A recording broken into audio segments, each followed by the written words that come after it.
Bonjour à tous et bienvenue sur la pause RH pour ceux qui nous rejoignent ici pour la première fois. Bienvenue et je me présente, je m'appelle Sabrina, je suis une RH passionnée et sur cette chaîne je vous dévoile tout ce que je sais du monde du recrutement et de ma vie d'expatriée au Canada.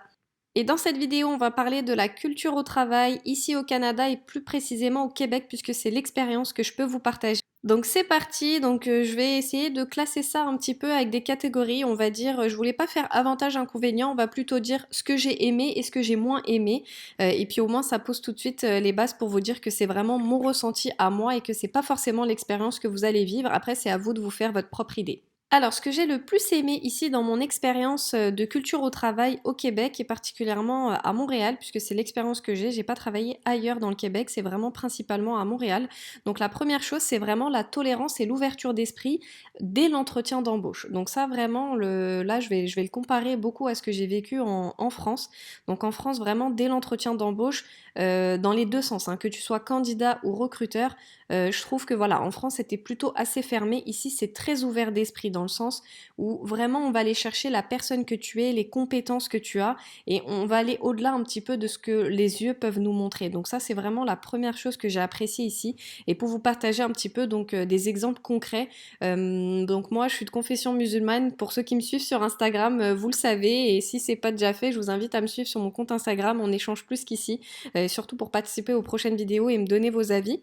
Donc voilà, je suis de confession musulmane et en France, on m'a beaucoup fermé la porte au nez à cause de ça. Et ici, pas du tout. Donc vraiment, honnêtement, c'est pas une légende de dire que voilà, le Canada est un pays particulièrement tolérant. Et des fois, on peut avoir des doutes sur le Québec. C'est vrai, quand on regarde un peu la politique ou les informations au Québec, on peut se dire, bon, le Québec, il a l'air un petit peu pas très tolérant sur les bords, mais finalement, je trouve que c'est pas ce que tu vis au contact de la population. Donc il y a une grande différence au Québec entre ce que tu vas entendre à la télé et puis ce que tu vas vivre sur place. En tout cas, surtout à Montréal, j'insiste, c'était vraiment l'expérience que j'ai eue à Montréal. Mais voilà, vraiment très tolérant. Les RH, voilà, ils sont pas du tout là pour juger ta confession ou la couleur de tes cheveux ou ta façon de t'habiller. Voilà, bon après, il y a toujours des petits cas particuliers en fonction du domaine ou du secteur d'activité, mais de façon générale, voilà, c'est vraiment très tolérant et ouvert d'esprit dans le monde du travail, que ça soit au recrutement. Et même une fois que tu es embauché et que tu as des collaborateurs, j'ai jamais senti qu'il y avait un de mes collègues qui me jugeait pour ma confession ou même le fait que je sois une expatriée et que je ne sois pas une québécoise, que voilà, je suis pas née au Québec, j'ai pas vécu au Québec, j'ai pas des diplômes au Québec, j'avais pas d'expérience professionnelle au Québec et j'ai jamais senti en tout cas que vraiment qu'on me l'a renvoyé à la figure de façon négative. Donc vraiment, je dirais ça, ce que j'aime le plus, c'est vraiment ça et c'est la principale chose qu'on est venu chercher ici avec mon mari quand on s'est installé, c'était de la tolérance et de l'ouverture d'esprit et ici en tout cas on a été bien servi de ce côté-là. Ensuite un autre point que j'apprécie particulièrement dans la culture au travail au Québec, au Canada de façon générale, c'est les horaires. Alors je sais pas de quel pays vous venez mais en tout cas nous en France on vit une grande maladie dans le monde du travail, ça s'appelle le présentéisme. S'il y a des Français qui passent par ici, lâchez-moi un petit commentaire, je pense qu'on va se comprendre. Donc vraiment en France en fait t'es pas là pour forcément donner du résultat, tu dois beaucoup aussi donner de ta présence sur ton lieu de travail pour dire que tu as bien travaillé, beaucoup plus qu'au résultat. Et c'est l'inverse en fait ici. Ici, voilà, les horaires de travail, c'est les mêmes quasiment pour tout le monde, en tout cas les mêmes pour ceux de ton équipe. Si tu fais 8h, 4h30, tu fais 8h, 4h30 et pas une minute de plus. Et au contraire, c'est même très étrange ici de rester plus longtemps au bureau. C'est comme si ça donne l'impression que finalement, t'as mal géré tes horaires de la journée. Normalement, si t'as travaillé efficacement de 8h à 4h30, il n'y a pas de raison que t'aies besoin de rester une heure ou même ne serait-ce que 10 minutes de plus. Donc voilà, ça c'est la principale différence avec la France, parce qu'aussi il faut savoir que dans les horaires, il y a une différence des deux côtés. Ça veut dire que oui, en France, on fait beaucoup de présentéisme à rallonge jusqu'à des 18h, 19h, 20h, voire plus. Mais il y a beaucoup de pauses café. Donc pareil, là, les Français, je pense que vous allez me rejoindre sur le point. Les pauses café en France aussi, c'est une vraie maladie, mais on se rend pas compte en fait de tout le temps qu'on perd à être en pause en France. Alors que ici, c'est beaucoup plus rare, hein. Honnêtement, les pauses, à part les fumeurs qui vont sortir peut-être 2, 3 fois pour aller fumer une cigarette pendant 1 ou 2 minutes, il y a le temps de pause déjeuner. Et après, c'est très très rare. Honnêtement, vraiment, tu vas vraiment travailler à fond de 8h à 4h30, sauf sur ta pause déjeuner. Et ça va être plus rare de faire des pauses, voilà, comme en France où tu es tout le temps en pause café à discuter avec tes collègues. Donc ça aussi, c'est ce que j'aime bien, c'est que tu travailles moins d'heures dans la journée, mais tu dois être efficace. Et c'est à toi de voilà, bien gérer ton temps et être efficace pour obtenir les résultats qu'on te demande. Donc ça, c'est un point très appréciable. Tu es toujours à la maison pour le goûter. Pareil, toujours les Français, on se comprend, hein, le fameux goûter quand tu rentres à la maison, il est même pas 17h et t'enclenches ta petite machine à café, tu te prépares tes petites tartines. Donc voilà, ça c'est vraiment appréciable. Et puis c'est cool aussi, relax le vendredi après-midi. Il y a beaucoup d'entreprises qui peuvent te proposer d'arriver un peu plus tôt le matin ou de faire une heure en plus du lundi au jeudi pour avoir ton vendredi après-midi de libre ou partir un peu plus tôt le vendredi. Ça aussi, c'est une culture de vraiment profiter de la fin de semaine, profiter du week-end. Il y en a beaucoup qui louent des chalets et puis chaque week-end ils sont en chalet. Donc voilà, on quitte plus tôt le vendredi. Vraiment tranquille, relax. T'as une vie en dehors du travail, c'est ça que j'aime bien. T'as pas besoin d'attendre d'avoir des vacances. Donc on critique beaucoup le Canada sur le fait qu'il y a que 2 semaines de vacances légales. Surtout par rapport à la France, par exemple, où il y a 5 semaines minimum. Mais honnêtement, les 2 semaines, franchement, ça suffit. Parce que toute la semaine, t'es pas au travail jusqu'à 21h. Donc honnêtement, voilà, moi j'apprécie beaucoup. Je trouve que t'as le temps. Vraiment, t'as le temps. Et c'est très appréciable. Donc on reprend avec un autre avantage ici que j'ai remarqué, quelque chose que j'ai beaucoup apprécié dans mon expérience de salarié à Montréal. Je sais pas trop comment l'appeler ça, mais je vais l'appeler les portes ouvertes. En tout cas, quand tu es dans le bureau, toutes les portes sont ouvertes. Ça veut dire que les bureaux de tout le monde sont ouverts. C'est pas comme en France où tout est fermé et tu sens toujours que tu déranges, tu dois toquer ou limite prendre rendez-vous à chaque fois que tu veux parler avec ton responsable. Ici, vraiment, tes supérieurs, tes collègues, des gestionnaires dans d'autres départements, tout le monde est vraiment accessible en fait. Ça, c'est vraiment quelque chose que j'ai beaucoup apprécié. C'est que voilà, déjà entre nous, tout le monde se tutoie. Tu peux même, voilà, le directeur du département, voilà, le N+5 que tu as au-dessus de ta tête, là, limite, tu peux le tutoyer facilement. Il n'y a pas de, voilà, de sentiment de supériorité comme quelqu'un voilà, qui a une fonction élevée, qui va regarder un petit peu tout le monde de haut. Vraiment ici, j'ai pas du tout ressenti ça. Au contraire, je trouve que vraiment, voilà, les portes sont ouvertes. Tu peux parler avec ton gestionnaire sans prendre rendez-vous avec lui. Tu peux lui parler librement, sincèrement. Voilà, ça se tutoie. Tu peux rigoler avec lui, créer des liens avec lui. Et tu peux faire la même chose avec d'autres gestionnaires ou d'autres voilà, d'autres personnes qui sont hautes dans la fonction hiérarchique, même dans d'autres départements. Voilà, c'est vraiment assez ouvert et flexible. Les gestionnaires sont sur le même étage que leur équipe, c'est pas comme en France où en général, voilà, plus tu montes dans l'étage et plus t'as les grosses têtes en haut et on va dire les petits ouvriers en bas. Ici, c'est pas du tout comme ça, franchement, voilà, les gestionnaires sont sur le même étage que leur équipe. Non, franchement, c'est vraiment appréciable, j'ai beaucoup aimé ça ici au Canada.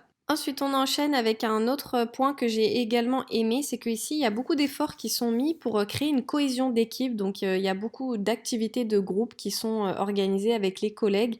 Et c'est vraiment une culture au travail. Là, c'est pas quelque chose qui dépend des entreprises ou qui va dépendre du type de collègues sur lesquels tu vas tomber.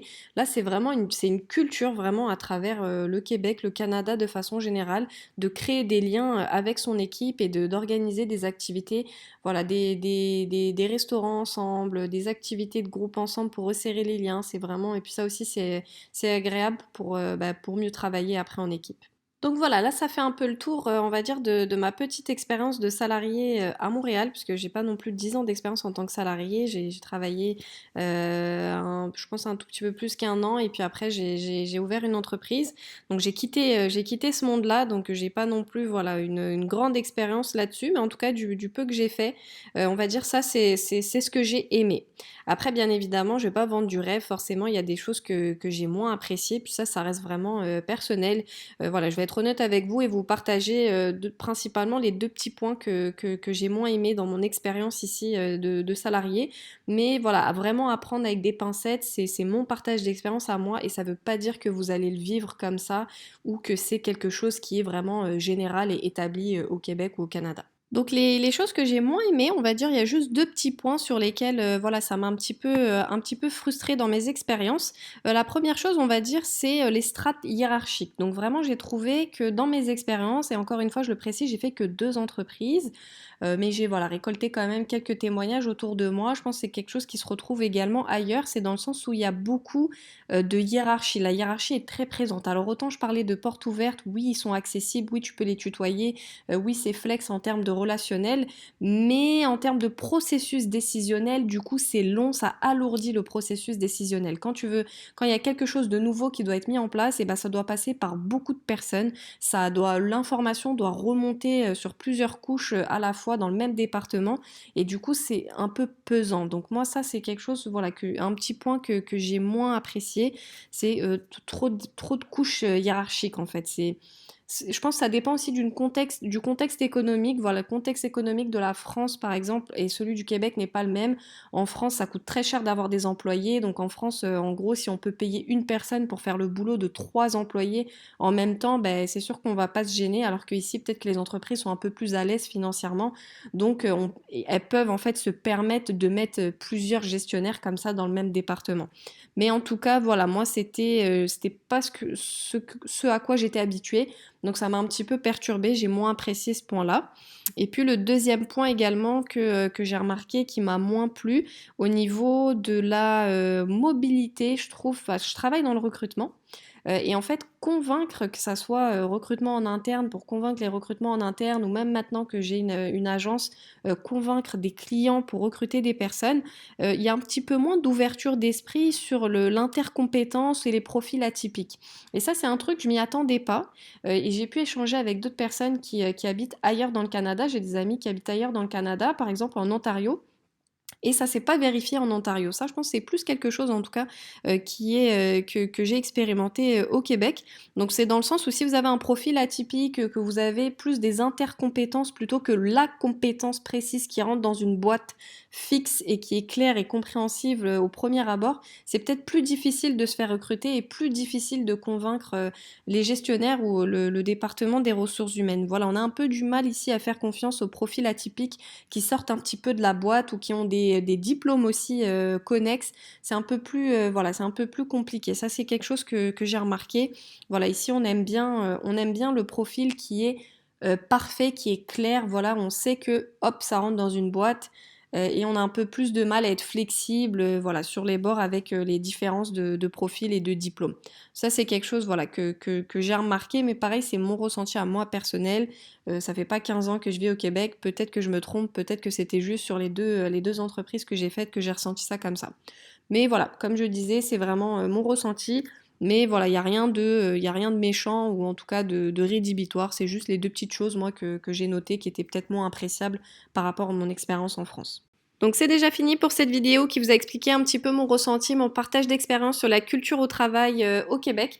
Donc j'espère que ça a été utile, que ça vous a donné un peu plus d'informations si vous souhaitez venir vous installer ici, parce que c'est quand même important d'avoir ce type d'informations, je trouve, avant de faire le grand saut et de tout quitter pour venir ici quand on n'a jamais travaillé ici, qu'on connaît personne qui est installé ici.